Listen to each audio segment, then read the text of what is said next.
remaining. 3 for me. Good God, Spooner. Clutch.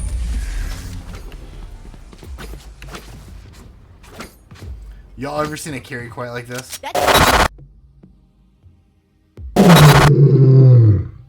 Hey guys, thanks for clicking on the video, and today I want to go over 5 things that I think Valorant has to change when the game goes for full release in just a couple of days on June 2nd.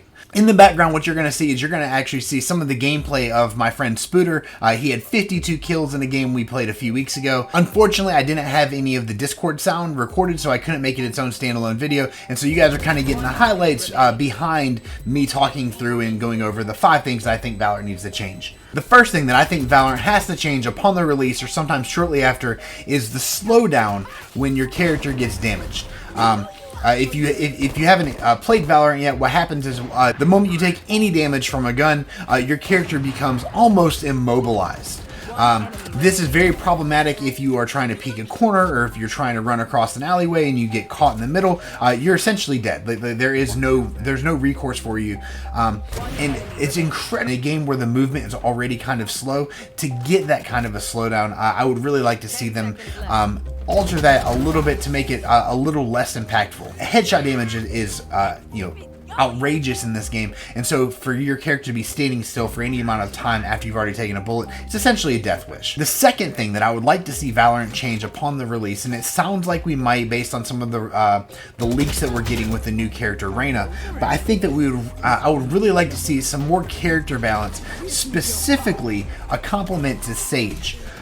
Every character in Valorant has some sort of a complementary character that is doing something similar though different in their abilities. If you want intel, you have Sova and Cypher. Both of them provide intel in very different ways, but they're similar in their skill set. So you have Phoenix and Viper. Both of them are very solo-based players, but they have a lot of team utility that can help you either command a site, or obviously Phoenix has his blinds where you can rush the site quickly. So they have team utility, but they're largely solo players. You have Raze and Jet, who are both like absolute aggressors. They have very little team utility. Then you have Breach and Brem. Both of these are people that are designed to control a site. You have Breach that can help you quickly attack. He blinds, he stuns, he can really command an entire area with his skill set. And then you have Brimstone, who does a similar thing in a very, very different way, in that he can smoke out areas, help you get into a site. Defensively, he can blind the enemy from attack points. He can his ult can cover a large area. These are both guys that help you give control to a large area. And then you have Sage, who right now is completely alone as the only healer in the game for teammates. But you have to have a Sage, and so I would think they really need to go ahead and add that complement to her. And who knows, maybe Reyna will be that thing. It seems like she has some kind of a soul-sucking ability, based on some of the leaked videos that we're seeing. So maybe that is something that we'll be adding. I really hope that it is. The third thing that I would really like to see them add to the game upon the full release is ranked transparency. Right now, I'm really curious, what is factoring into my score? How far am I from the next promotion? We have no idea. You just have, little arrows that says your rating greatly increased, an arrow saying that your rating decreased or greatly decreased, or that you held, but you don't know like how close you are to the next phase. Sometimes I'll win 3 or 4 matches in a row and I'll never get promoted. Sometimes I'll win a match and I literally skip an entire area, and it doesn't always seem to correspond with how well I do. And so I'm just really curious to know. I would like to see more transparency around some of those ratings. I would also like to see an adjustment in how those ratings are really factored in. I know that winning is important, and winning is the be-all end-all. But if Riot were to be using the same system they use in Valorant to rate Major League Baseball players, Mike Trout would be an Iron 2. And that's ridiculous. Mike Trout is universally considered to be the greatest baseball player alive right now.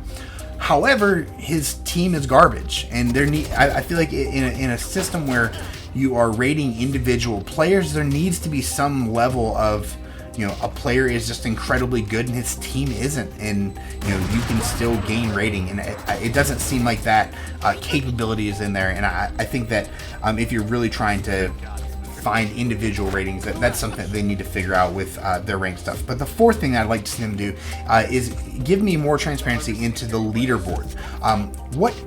How exactly is my combat score decided?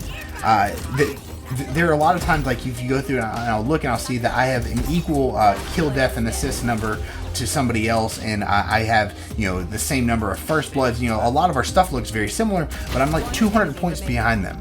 And lastly, the fifth thing that I would really like to see Riot fix in the full release of Valorant on June 2nd are their servers and bugs. I have a friend who played essentially throughout the entire beta, and his ping is perpetually at like 150 and above. I mean, early on in the game, his ping was going up to like 500 and 600 on a regular basis. And if you go into Reddit and you read a lot of the things, this is not an uncommon issue, or it's not necessarily isolated. They need to fix that if they're going to have a wide appeal. You can't have players that are that are close to servers that are playing in their region that are on 150. And then along with the servers and bugs, I'd really like to see them go ahead and get Vanguard kind of situated. I have a friend right now who will not play Valorant because the moment he activates Vanguard and gets everything going, his fans really ramp up. They get up to a level that is not really proportionate to the performance that the computer needs. No other game does he have that problem with. It's just when he enables Vanguard.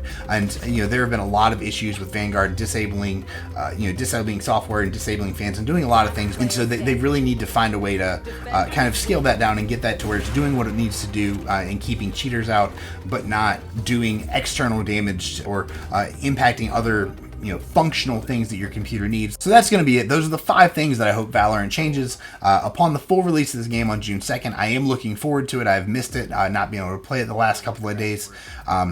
And I hope that you guys have enjoyed watching Spooter get his 52 kill game here. Obviously, I didn't get all of his elims because I was alive for some of it. If you're watching closely, I wasn't alive for a lot of it, but whatever. I'm not particularly good at the game. I just enjoy it. Hopefully, I will get a chance to make some more videos, and thank you guys. We'll see you guys later.